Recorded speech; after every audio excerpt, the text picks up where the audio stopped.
Good. Entonces, nuestro objetivo hoy día es ver alguna actualización, algunos elementos del modelo de prevención de delitos. Les voy a compartir la presentación y también les voy a compartir una planillita Excel que tengo que les puede servir. Espero que les sirva. Y esta presentación no es de cómo construir el modelo, porque eso ya lo vimos en webinar anteriores y además en el taller, estos cursos que estoy dictando, los talleres ahí entramos más en detalle. El objetivo de esta presentación es ver los elementos que hay que tener en cuenta, vamos a ver la estructura completa y vamos a ver cuáles son los elementos que tenemos que tener en consideración, las cosas que sí hay que hacer obligatoriamente y aquellos que tenemos que tener cuidado, ¿no? Entonces, lo primero que vemos, este es el diagrama que yo siempre utilizo, que he utilizado en otros webinars, que no es nada nuevo, simplemente cuál es la secuencia que estamos utilizando para el desarrollo del modelo de prevención o programa de cumplimiento, donde tomamos el total de delitos, ¿cierto?, de la ley, hacemos un diagnóstico para saber qué es lo que tiene la empresa, vamos a ver cuáles son las cosas críticas en este diagnóstico, qué es lo que debemos analizar y para qué se hace, obviamente. El objetivo es tener clarito qué es lo que estamos buscando, porque hacer un diagnóstico por hacer un diagnóstico no tiene mucho sentido. Y una vez que yo tengo ese diagnóstico hecho, paso a filtrar los riesgos que me aplican como compañía. Y ahí también vamos a ver algunos elementos. Después de eso, tenemos que hacer la evaluación de riesgo para determinar cuáles son los riesgos que realmente estoy expuesto y cuál es el nivel de esa exposición. Con eso, yo ya tengo los riesgos que voy a incorporar al modelo de prevención, desarrollo el modelo, vamos a ver qué implica ese concepto de desarrollo de modelo y el proceso de seguimiento. ¿Bien? Entonces, yo traté de resumir lo mejor posible para que alcanzaran en este tiempo que tenemos en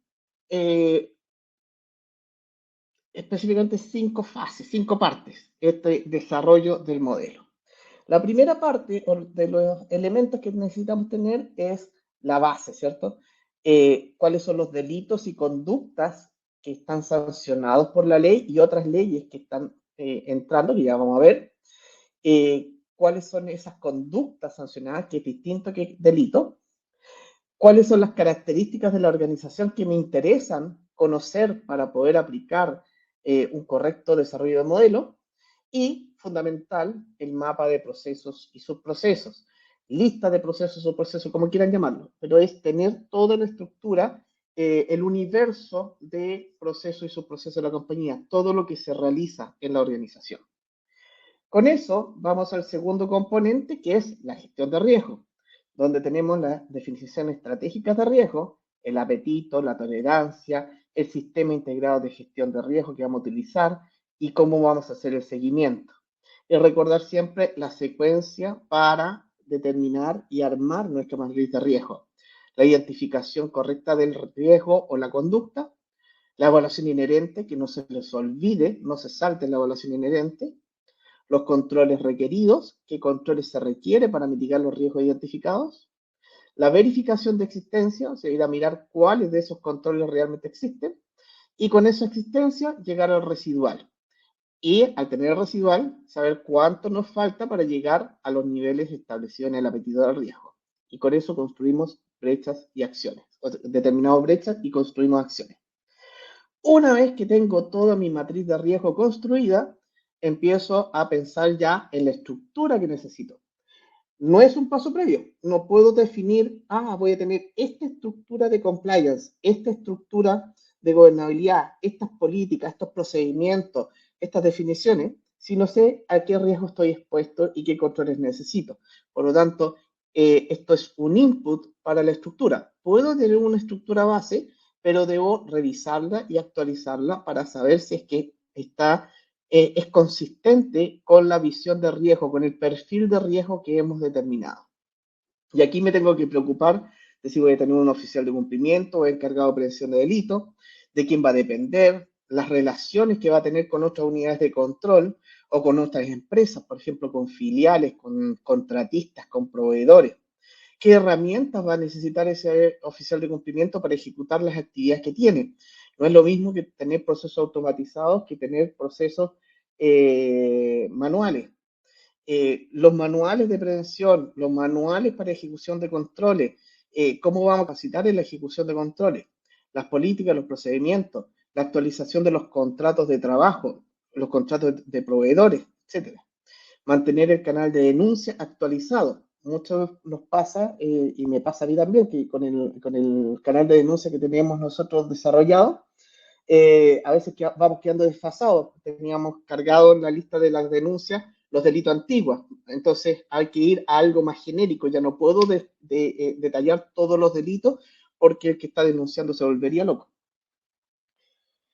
Eh, ok, Fabián, un buen punto. Cuando tengo una filial en el extranjero, alguien debe coordinar internamente, porque asumo que el oficial de cumplimiento en Estados Unidos no entra en la supervisión directa acá. Si tiene una participación directa en Chile, o sea, él es el que supervisa ciertas actividades, el que verifica la evidencia de control, el que realiza el rol propiamente tal de oficial de cumplimiento, podría servir, ¿cierto? Pero realmente tenemos que ver si es que está reportando al directorio acá o a los niveles ejecutivos, si ese oficial de cumplimiento tiene la capacidad para mantener actualizado a los dueños de proceso. Si no entra directamente, lo recomendable es tener un encargado de prevención de delito local que le reporte al oficial de cumplimiento en Estados Unidos, y con eso aseguramos autonomía e independencia. Uh-huh. Pero necesitas tener a alguien que cumpla todas esas funciones, que las vamos a ver en un minuto. Entonces, aquí está toda la estructura, la definición. ¿Quién investiga? ¿Quién revisa las denuncias? Todo eso hay que definirlo. Y una vez que ya tenemos definidos los riesgos y la estructura organizacional, nos vamos a la operación del modelo. Diego me pregunta si hay un organismo supervisor que verifique la correcta implementación de este modelo.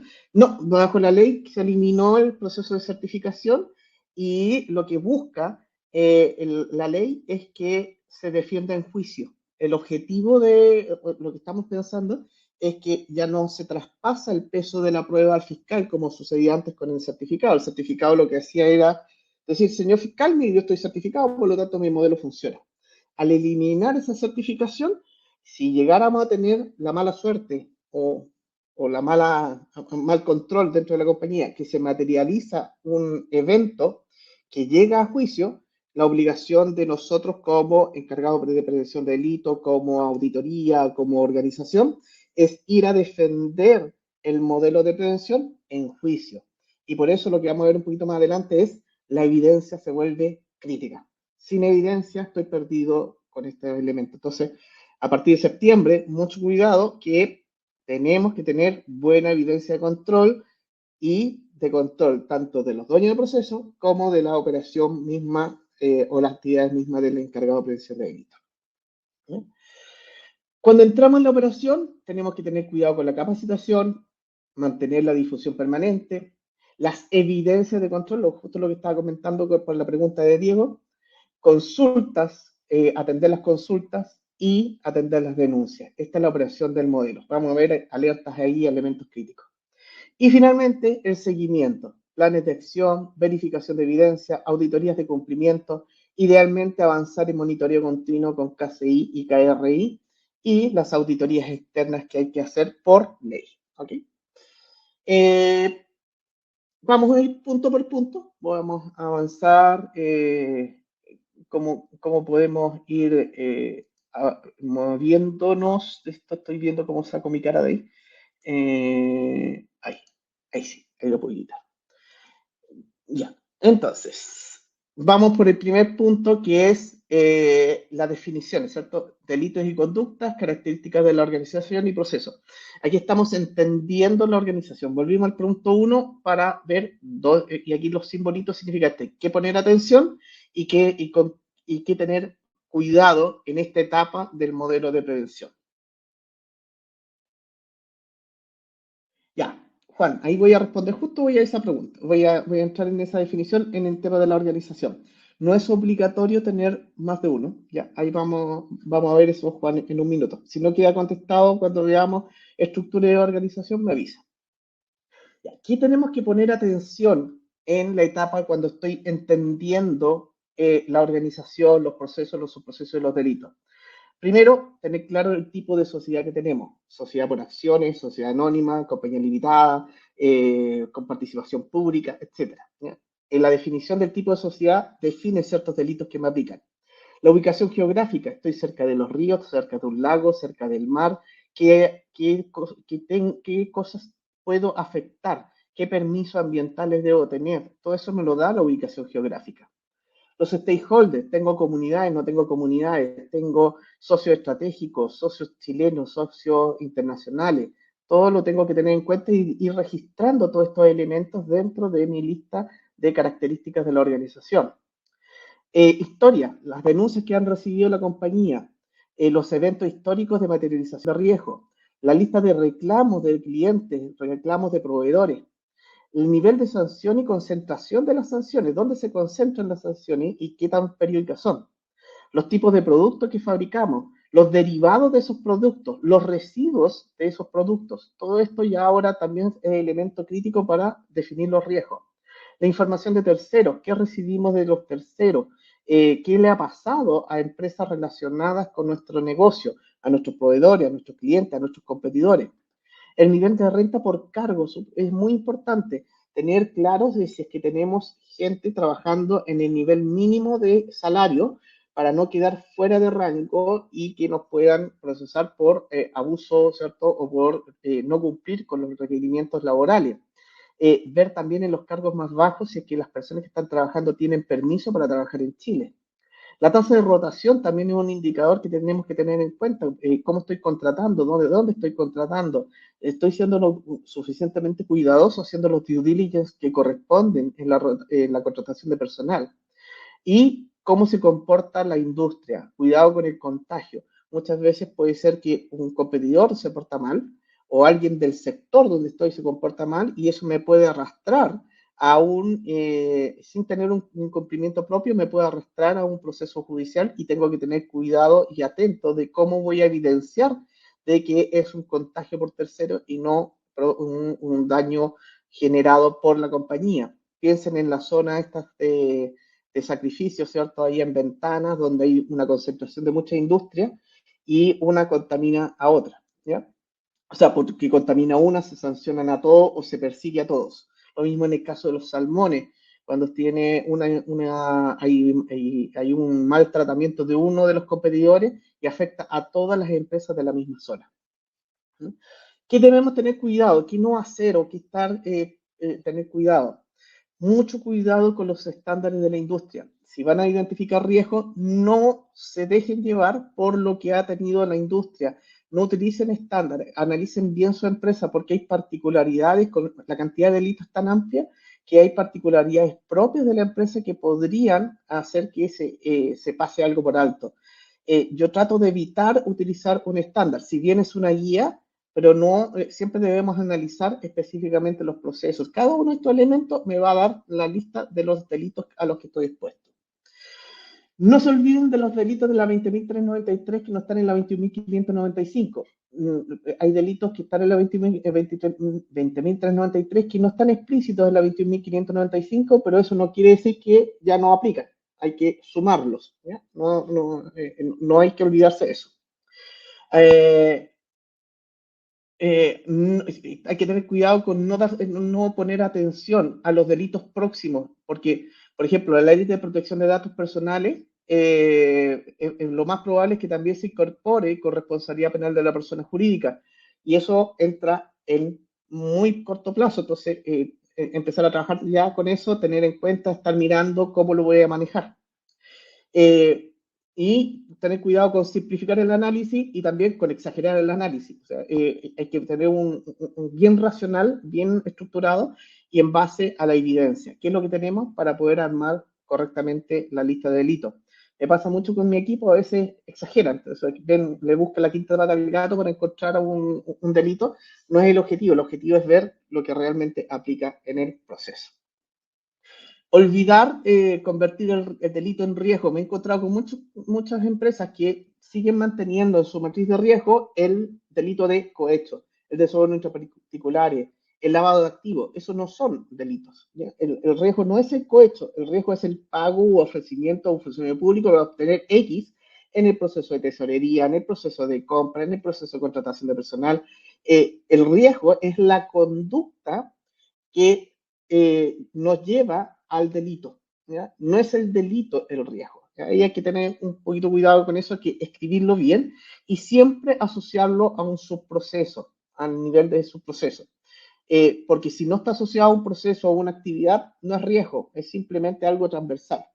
Pero no olvidar la conexión de ese riesgo al delito base. Por ejemplo, pago de ofrecimiento a funcionario público tiene que estar linkeado con esto, para después poder sacar estadísticas de ver cuál es el nivel de exposición en base al delito completo.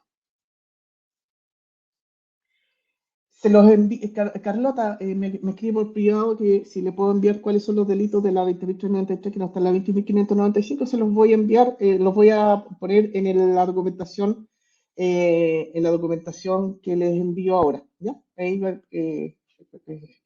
para que lo tengan ahí en cuenta, ¿ya? Eh, Pasamos a la siguiente fase, en la gestión de riesgo. ¿En qué poner atención? Asegurar que todos los pasos y evidencia del proceso. Importantísimo. Si voy a descartar riesgos, voy a descartar un riesgo porque no me aplica. Como no me aplica, voy a lo voy a descartar, no va a estar dentro de mi catálogo. Debo tener evidencia de por qué lo descarté, cuál fue el análisis que hice, ¿no? Utilizar un adecuado apetito al riesgo que podamos explicar. Esto me pasa mucho. Llego a una empresa y utilizo un apetito al riesgo, el mapa de calor, dónde corta el verde, cuáles son los niveles aceptables. Y llego a la empresa y les pregunto, ¿y por qué utilizan este apetito al riesgo? ¿Por qué utilizan este mapa de evaluación y no otro? Y muchas veces me quedan mirando, es que siempre lo hemos hecho así, esa siempre es la respuesta la peor que uno puede dar, o no tienen explicación de por qué usan ese apetito al riesgo. Y hay un método de cálculo. Tenemos que tener, aunque el que sea, da lo mismo el que utilicen, pero tenemos que tener una justificación de por qué usamos un mapa de calor y no otro. Y cuando usamos un mapa de calor, tenemos que decir por qué estamos cortando o aceptando en ese nivel, el por qué el verde va en ese nivel. ¿Ya? Eso es fundamental dentro del proceso. Siguiente, integrarse con otras unidades de control. Compliance debe estar integrado con riesgos, debe estar integrado con Contraloría, debe estar integrado con auditoría interna, con seguridad ocupacional, con el oficial de seguridad de la información. Los riesgos son tan amplios que el oficial de cumplimiento no lo puede hacer todo. Entonces tenemos que apoyarnos en conjunto y trabajar lo que se llama el aseguramiento combinado. Involucrar desde el inicio a los dueños de proceso, fundamental, ¿cierto? Determinar los controles requeridos y luego ver lo que existe. Hay un sesgo bien grande que a veces vamos a mirar lo que tenemos en los procesos nos quedamos contentos con lo que está, que es malo, y también es malo lo contrario, empezar a buscar nuevos controles cuando ya los controles existentes ya son adecuados. Trato de evitar ese sesgo con el paso previo, ver el riesgo, ver cuál sería el mejor control posible y compararlo con la realidad. A veces la realidad me permite cubrir lo suficiente, otras veces no, a veces tengo controles de más, etcétera, etcétera. ¿Ya? Entonces, es recomendable ir primero a los controles requeridos y después verificar si existen o no existen. Y lo último que hay que poner atención es asegurar el acuerdo con el dueño del proceso para la mejora de los controles. O sea, el dueño del proceso tiene que estar de acuerdo con los controles que va a implementar. Y si no está de acuerdo y nosotros creemos que es necesario, es escalar para que realmente eso se haga. Porque si el dueño del proceso acepta de malas ganas o sin el entendimiento correcto, el modelo va a morir en el corto plazo. El dueño del proceso aquí se vuelve fundamental. Son tantos controles, son tantos delitos que si no involucramos a la primera línea, estamos perdidos. ¿Eh? Entonces, es fundamental que esté involucrado en todas las secuencias, entrevistarlo, preguntarlo, asegurando que entendió el riesgo, que entendió qué control tiene que aplicar y que él se comprometa a hacerlo. ¿Con qué tenemos que tener cuidado en esta etapa de gestión de riesgo? Utilizar una metodología distinta a la de riesgos corporativos. Catástrofe. Si la compañía tiene un modelo de riesgo y yo invento uno nuevo o hago una metodología distinta a la corporativa, la pregunta es, ¿por qué? ¿Cuál no es buena? ¿La de riesgo? ¿La del modelo de prevención de delito? ¿Cómo explicaría en juicio si un fiscal me hace esa pregunta en algún momento? ¿Por qué utiliza una metodología distinta para el modelo de prevención de delito? ¿No son los mismos riesgos? ¿Está utilizando un criterio más relajado para el modelo de prevención de delito que para lo otro? Hay que tener una buena explicación si es que lo voy a usar. Yo no lo recomiendo. Lo mejor es integrar. Lo mismo, usar un apetito al riesgo distinto que para el resto de los riesgos. Si estoy utilizando un apetito al riesgo X para riesgo operacional, no puedo utilizar un apetito distinto para los riesgos de compliance, porque, de nuevo, el objetivo de la gestión de riesgos, sea de compliance, operacional, DTI, lo que sea, es priorizar para asignar correctamente los recursos. Si utilizo termómetros distintos, no puedo comparar y no puedo priorizar. Debo tener una única unidad de medida. No mostrar claramente el efecto de control. Esto es fundamental, hacer la evaluación de riesgo inherente con un cálculo de riesgo inherente para poder demostrar cuál es el efecto de control. Una de las buenas prácticas es poder decir, mire, mis controles reducían tanto el riesgo, aunque sea cualitativo, pero consistente. Siempre calculamos el riesgo inherente de la misma forma, siempre calculamos el efecto de control de la misma forma, y con eso calculamos el riesgo residual, que es el nivel de exposición que tenemos. Eso permite demostrar de forma consistente en el tiempo, ¿cierto?, de que tenemos controles que realmente mitigan los controles que mitigan los riesgos, ¿no? Y acuérdense, controles directivos, preventivos y detectivos, ¿ya? El modelo de prevención, o que se llama el modelo de prevención, me gusta más programa de cumplimiento, debe tener documentos, controles directivos, controles que previenen, reducen la probabilidad, y controles que detectan y corrigen. Recuerden que el correctivo va integrado en el detectivo. No sirve de nada detectar sin corregir y no puedo corregir si no he detectado. Entonces, por eso siempre tienen que ir juntitos el detectivo con el correctivo, ¿no? Y ahí yo tengo una buena gestión de riesgo y mitigación de riesgo. Cuidado con emitir un informe de descarte de riesgo, ¿cierto? No fundamentado, o sea, o no tener ese informe de descarte de riesgo. ¿A qué me refiero? Que si hay delitos que no me aplican, tener un documentado el análisis o tener un informe que me diga todo esto no aplican por tipo de empresa, por el giro de la empresa, por el tipo de sociedad, etcétera, porque también me va a servir para el futuro. ¿Qué pasa si la empresa se convierte en algún momento en sociedad anónima? Voy a incorporar nuevos riesgos de delito y eso lo tengo que actualizar. Ese informe me ayuda a darme cuenta cuáles son los que evité o dejé fuera por el tipo de sociedad. Y el último cuidado que hay que tener aquí es planes de acción abandonados o modificados, evitar inconsistencias entre el diseño y la implementación. La guía de los fiscales de Estados Unidos, que es la que me gusta usar a mí, la clave básica es, lo que diseño se implementa, lo que implemento es lo que funciona. Si yo diseño algo y no lo implemento, si yo escribí algo y no lo implementé, es lo peor que nos puede pasar. ¿Eh? Siguiente. Organización y estructura. Aquí va la pregunta que me hacía Juan. Vamos a ver, aquí es donde definimos la estructura. Un responsable corporativo con autonomía e independencia de la máxima autoridad. O sea, si bien la ley habla de varios encargados de prevención de delitos, eso se estructura porque la variedad de delitos que hay es muy amplia. Por lo tanto, se entiende de que un oficial de cumplimiento es poco probable que pueda dominar los riesgos de ciberseguridad, los de protección de datos, los ambientales, los de seguridad laboral, los tributarios, los de banco, etcétera, etcétera, etcétera. Son múltiples. Por lo tanto, lo que se pensó, y no quedó tan claro, pero a dónde apunta, a tener una especie de sub-CCO, o sea, suboficial de cumplimiento, por cada tipo de delito, que puede ser el encargado actual, puede ser el CISO para los de seguridad de la información, puede ser el segurito, ¿cierto?, para los accidentes laborales, puede ser el asesor tributario, el especialista tributario de la compañía, y cada uno de ellos tiene un rol, entre comillas, como eh, un rol de supervisor de ese grupo de delitos.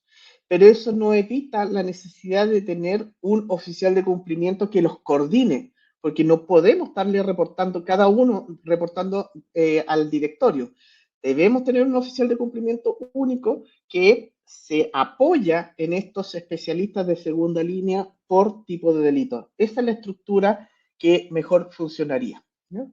Diego pregunta, no es específica, dice que tiene que ser periódica, al menos anual, la revisión de una auditoría externa. Dependiendo del perfil de riesgo, dependiendo de la organización, puede ser que se necesite una periodicidad mayor de una revisión de tercero. Vamos a llegar ahí en un minuto, Diego.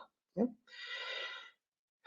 Ya, entonces la coordinación de los sub-CCO por parte del CCO principal es crítico, ¿cierto? Y recuerden que el CCO debe mantener autonomía y dependencia de la máxima autoridad, del directorio, comité de auditoría, veamos ahí. En el caso, por ejemplo, de que tenían ahí la relación con Estados Unidos, puede ser que este oficial de cumplimiento chileno dependa del global y ahí le da completa autonomía de la administración en Chile.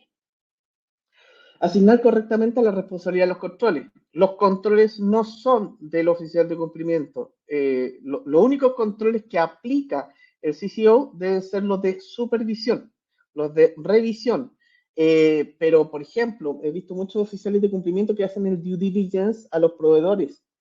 Eso es responsabilidad de compras o de proveedores, de administración de proveedores. Si no tenemos recursos para hacerlo, ya puedes asumirlo, pero tenemos que tener alguien que audite al CCO o que revise periódicamente la ejecución de ese control. Y el oficial de cumplimiento no se puede supervisar a sí mismo. El CCO debe monitorear y ejecutar controles de supervisión solamente, no del día a día. Eso es la clave. Contar con herramientas de monitoreo y custodia de evidencia periódica. De nuevo, crítico, la custodia de la evidencia. Voy a avanzar un poquito para que se acuerden de algo que vimos en periodos anteriores. Esto es lo que nos va a pasar cuando ocurre un delito. Aquí va a ocurrir el delito, no lo vamos a detectar, perdón, no estoy rayando, no se ve mi cursor. En la línea abajo, la línea dice fecha del delito, ahí es cuando ocurre el delito. ¿Ya? En ese punto, lo que yo tengo es cuando ocurrió un soborno, lo que sea. Pasa mucho tiempo, un mes, 6 meses, un año, y se descubre el delito. Ocurre, no sé, un año después. En ese caso, se descubre y lo más probable es que empiece un proceso judicial. Inicia la investigación judicial por un fiscal. Ha pasado un año y medio. Nosotros debemos tener dos tipos de evidencia. Uno, de qué es lo que hicimos al momento de descubrir que ocurrió el delito. Despedimos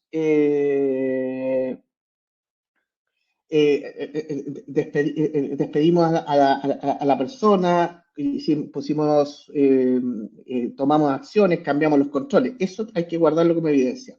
Y lo otro es la evidencia del control, que a la fecha de ocurrencia del delito teníamos los controles operando. Por lo tanto, es crítico guardar evidencia de todo lo que se realiza.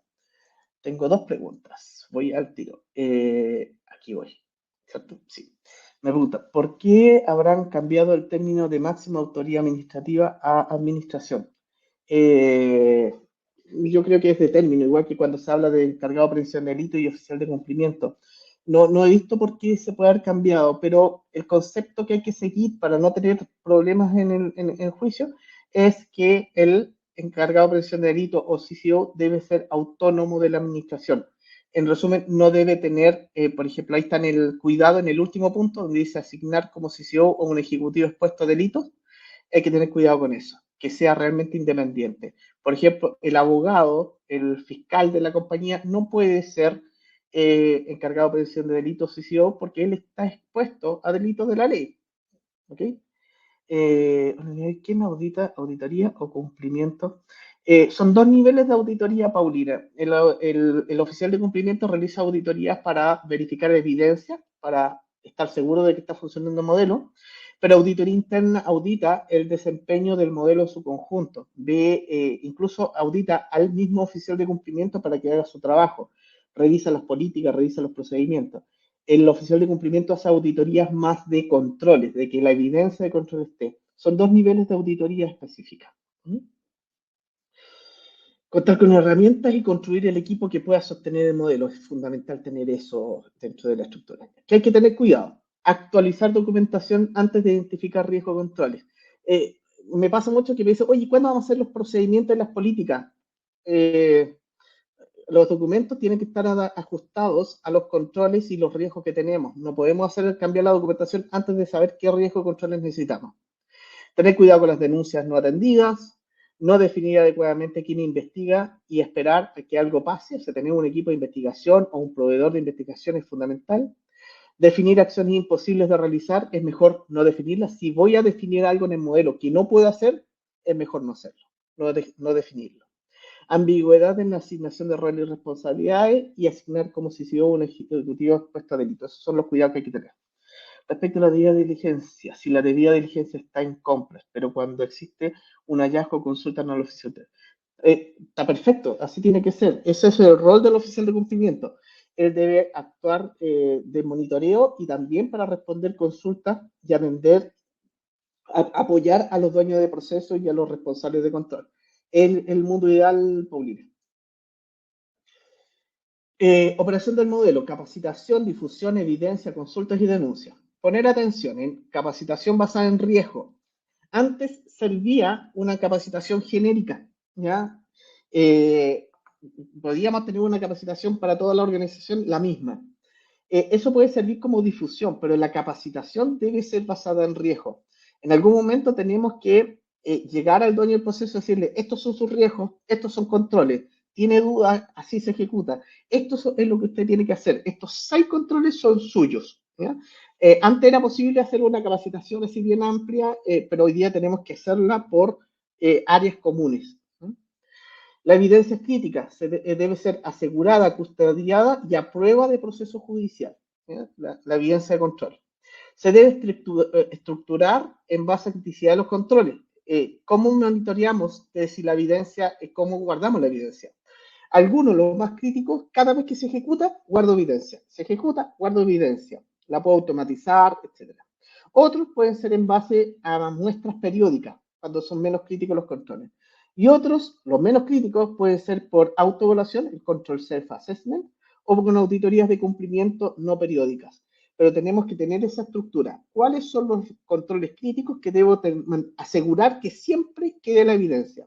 Otros que se hacen periódicamente en base a muestras y otros que ya entramos con el monitoreo de cumplimiento, con auditorías de cumplimiento.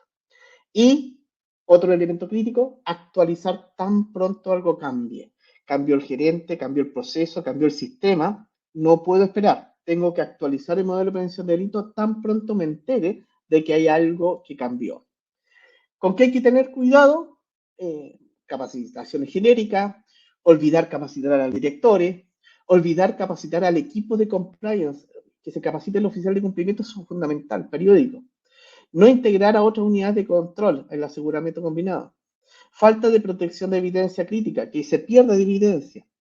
Esperar a actualizar ante cambio.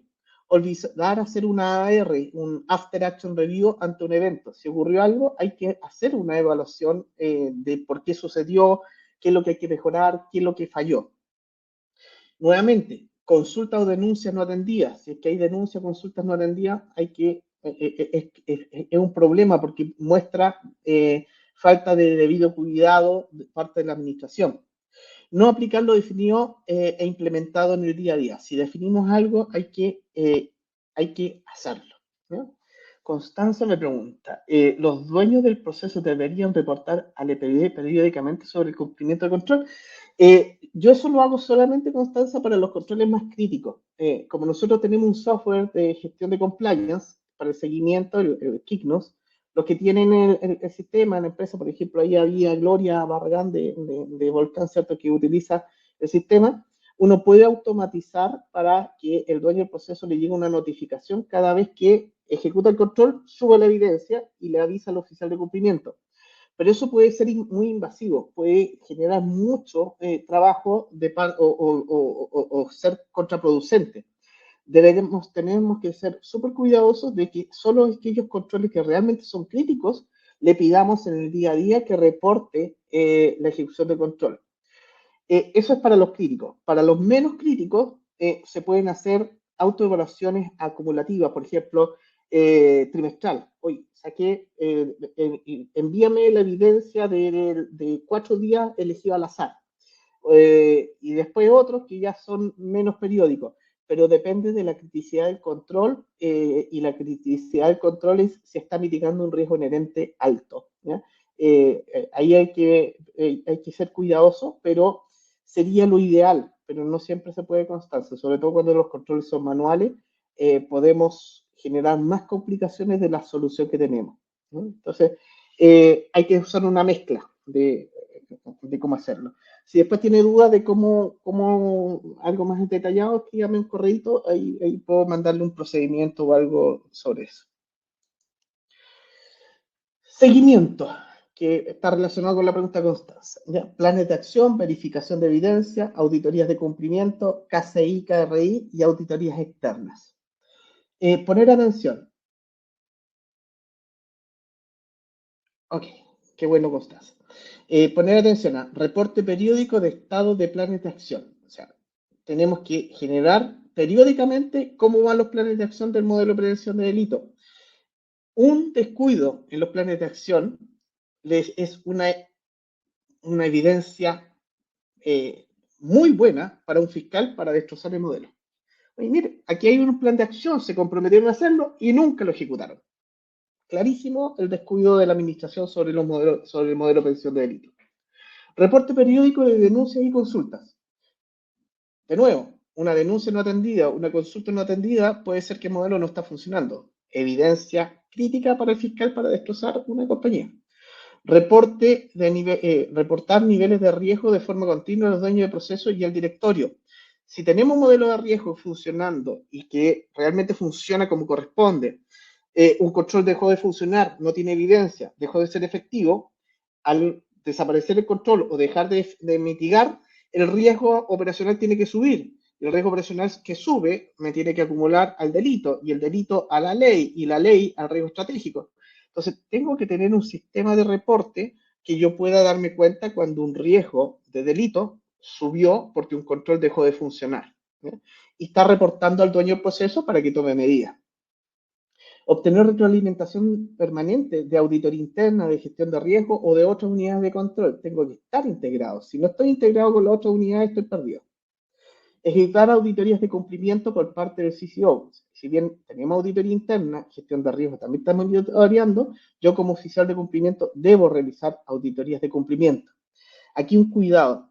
Traten de tener relación entre las tres áreas, porque como utilizamos un único apetito del riesgo, un único modelo de riesgo, lo más probable es que el mismo proceso sea el más alto para todos. Por ejemplo, compras. Todos encuentran que compra es más alto. Por lo tanto, al gerente de compra le llega el auditor, el oficial de cumplimiento, el de gestión de riesgo, el segurito, el fiscalizador, el contralor, el servicio de impuesto interno, y todos auditan compras y se olvidan del resto. Obvio, está el riesgo más alto, pero debo ordenarme. Si alguien va a auditar compras y yo confío en auditoría interna, ¿para qué voy a volver a revisar? Confío en el resultado de la auditoría interna, lo uso como evidencia de supervisión y me dedico a los procesos que no están siendo revisados. ¿Sí? Verificar permanentemente la evidencia crítica de control. Los controles que son críticos tenemos que estar seguros que la evidencia está quedando almacenada y que nadie la pueda modificar, porque si es modificable la evidencia, si alguien puede alterarla, cambiarla o reemplazarla o agregar información después, cualquier fiscal me va a decir que eso fue inventado para salvar el juicio. Y avanzar en el monitoreo continuo. El monitoreo continuo es algo que me ayuda mucho en temas de evidencia de control. ¿Qué tengo que tener cuidado en el seguimiento? Nuevamente, planes de acción no atendidos. Nuevamente, denuncia o consultas no atendidas. No informar oportunamente cambios en niveles de riesgo. Supongamos que tenemos un riesgo que subió al nivel rojo y no le avisa a nadie. Negligencia. No crear planes de acción por resultados de auditoría. Si en la auditoría salieron cosas que mejorar y no creé planes de acción, desastre.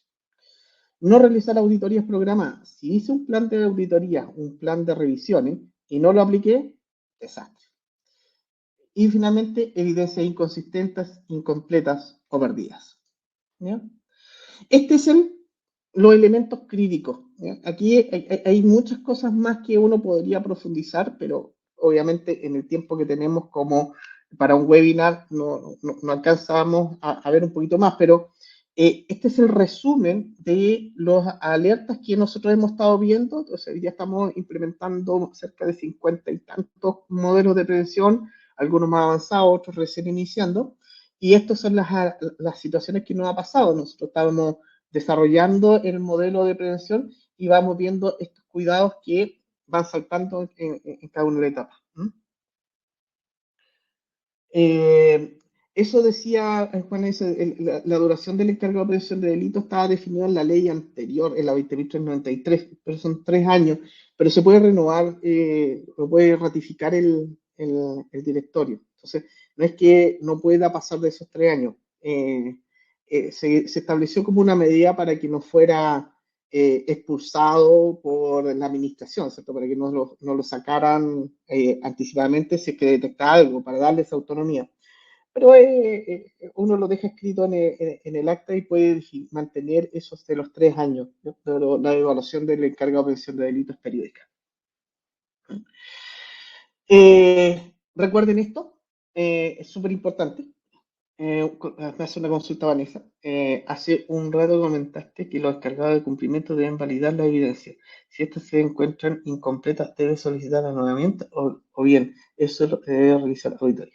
El encargado de prevención de delitos puede solicitarlas nuevamente, pero cuidado con tiene que ser evidencia que yo pueda utilizar. O sea, ¿qué me refiero con eso? Si yo tengo, supongamos que un control yo lo debía ejecutar el 20 de enero del 2024. Voy y reviso y el 20 de enero del 2024 no hay nada, no hay evidencia. Yo no le puedo decir que haga la evidencia, que construya la evidencia de control del 20 de enero a la fecha, porque ya no me sirve, yo ya no tenía ese control operando y si está operando no quedó evidencia. Lo que debo hacer como oficial de cumplimiento es generar una, entre comillas, no conformidad, una observación y crear un plan de acción para que se corrija el proceso y que vaya generando evidencia. No, o sea, si yo puedo, lo peor que me puede pasar es que me descubran de que estuve inventando o reconstruyendo evidencia que nunca ocurrió. Ese es un cuidado que hay que tener. No, el objetivo no es crear evidencia por crear evidencia. La evidencia se tiene que generar de forma natural en el proceso. Si no se documentó, si no quedó evidencia, generar un plan de acción, una observación como encargado de prevención de delitos y generarlo. Y eso lo puede detectar el oficial de cumplimiento, lo puede detectar auditoría interna, lo puede detectar el auditor externo, quien sea, y genera un plan de acción. ¿Mm? Fabián, dice, el modelo de prevención debe ser un solo documento porque nosotros tenemos diferentes políticas anticorrupción. Lo ideal es tener un manual de prevención de delitos o un programa de cumplimiento que haga referencia a cada una de esas políticas. O sea, yo puedo tener algo que integre distintos modelos, siempre y cuando todos utilicen el mismo método de riesgo. Daniela, ninguna empresa está obligada a tener un MPD. Lo que sí, todas las empresas, independiente de su tamaño, naturaleza, origen,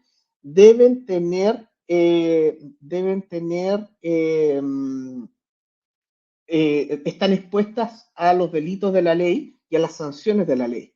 Lo que hace el modelo de prevención de delitos es que los protege y demuestra la debida diligencia o la supervisión, la aplicación de controles, el compromiso de la organización con prevenir los delitos o detectarlo oportunamente. Entonces, no es que esté obligada a tener el MPD, es que el riesgo es demasiado alto si me llega a pasar algo y no tengo el MPD operando. Ese es el concepto. No es que me obliguen a tener el MPD. Yo puedo tomar la decisión, voy a asumir el riesgo, que pase algo y no tengo ninguna defensa después en juicio. No entendí el concepto Fabián, si quiere me lo aclara, como el PTE en Colombia, no recuerdo la abreviación, si me hace me ayuda. Ok, recuerden los niveles de revisión, esto está relacionado con la revisión. El nivel 1 de revisión, el cuadrito de abajo, es lo que debe hacer el dueño del proceso, actualizar y autoevaluarse periódicamente por parte del dueño del proceso. En la operación, asegurar la evidencia de control, eso es responsable. Ah, claro, el de el nuevo, lo que exige la ley, el programa de transparencia y ética empresarial, que es el programa de cumplimiento de acá. Exactamente, Fabián, eso es. Operación y evidencia de actividades de control y la implementación oportuna y efectiva de los planes de acción. Esa es la responsabilidad mínima permanente del dueño del proceso. En un segundo nivel, el oficial de cumplimiento ejecutando monitoreo continuo, está viendo que los controles están operando y el monitoreo continuo está operando y está revisando los controles. Un tercer nivel de revisión, auditoría interna, que revisa el programa de cumplimiento en su conjunto, las políticas, los procedimientos, la integración, todo. Y una auditoría que cada vez que el auditor interno revisa un proceso, por ejemplo, voy a auditar compliance, se fue el audio, el resto se le fue. Yo creo que puede ser que Lorena tenga un problema. Me avisan si es que alguien más tiene problemas de audio. Auditoría interna de proceso basada en riesgo. Significa que auditoría cuando revisa cobranza, mantenimiento, incluye los riesgos de delito. Ah, ya, ok, gracias. Auditoría interna lo que hace es, por ejemplo, voy a auditar compras. Ahí incluyo todos los riesgos de la 21.595 de compras en la auditoría interna basada en riesgo. Y eso me sirve de input para el monitoreo continuo del oficial de cumplimiento y puedo dedicar mis recursos a otro proceso. Y la auditoría anual o semestral de un tercero independiente, que es lo que está establecido en la ley. ¿Ya? Entonces, auditoría externa puede ser anual o semestral dependiendo del nivel de riesgo que se quiera asumir. ¿Ya? Y con eso tenemos estructurado nuestro modelo. ¿Ya? Ahí en esta presentación van los delitos, van la tipificación de los delitos, hay ejemplos de delitos, pero eso ya lo hemos visto en nuestros programas. Lo último que quería mostrarles simplemente es una planiquita que voy a dejar de compartir mi presentación ahí y voy a poner una planillita que les voy a compartir para que lo tengan más o menos en cuenta, que es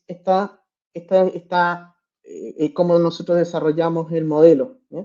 Está desde el inicio, está cada una de las actividades por fase, está cada una de las fases, más o menos una estimación de cuántas horas nos demoramos en cada una de las fases del proceso.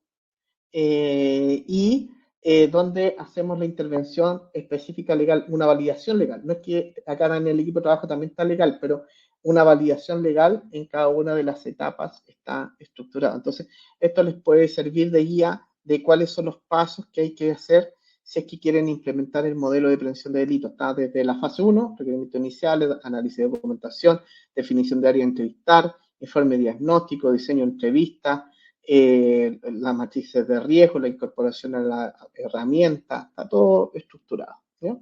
Y eso nosotros nos estamos demorando aproximadamente 6 meses en el desarrollo de cada modelo. ¿Ok?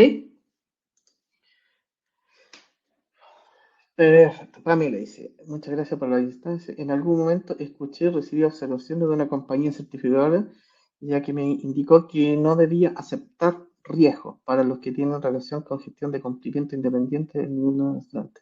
¿Cómo lo hago? Para no tener... a ver, Pamela, eso es un error típico. Pasa mucho también cuando se dice, no puedo tener apetito al riesgo. O sea, no hay apetito al riesgo. No tengo nivel de aceptación del riesgo. La única forma de llegar a riesgo cero es no hacer, no hacer nada. O sea, imagínense una operación de buceo, que necesito poner un buzo que se tiene que sumergir. Si yo necesito tener riesgo cero, no puedo aceptar ningún nivel de riesgo, tengo que dejar de realizar la actividad. No hay riesgo cero, por definición de riesgo. El riesgo nunca desaparece, yo lo puedo mitigar. Eso es un error grave. O sea, si alguien dice eso, es que no entiende nada de riesgo. Entonces, lo que uno hace es minimizar al máximo el riesgo. Incluso la misma normativa dice que no hay ningún modelo de prevención que sea infalible, porque el riesgo nunca es cero. Lo que tengo que hacer ahí es que yo implementé todas las medidas de control preventivas, detectivas y directivas que me permiten reducir razonablemente el riesgo de acuerdo al apetito al riesgo de la compañía. Y si encuentran que el apetito al riesgo es muy liviano, aprieten o reduzcan el apetito al riesgo, ¿cierto? Y eso va a bajar, pero esto es gestión de riesgo. En la gestión de riesgo siempre hay nivel de exposición. Y en ninguna parte la ley dice de que tienen que tener cero riesgo. No, sería muy extraño.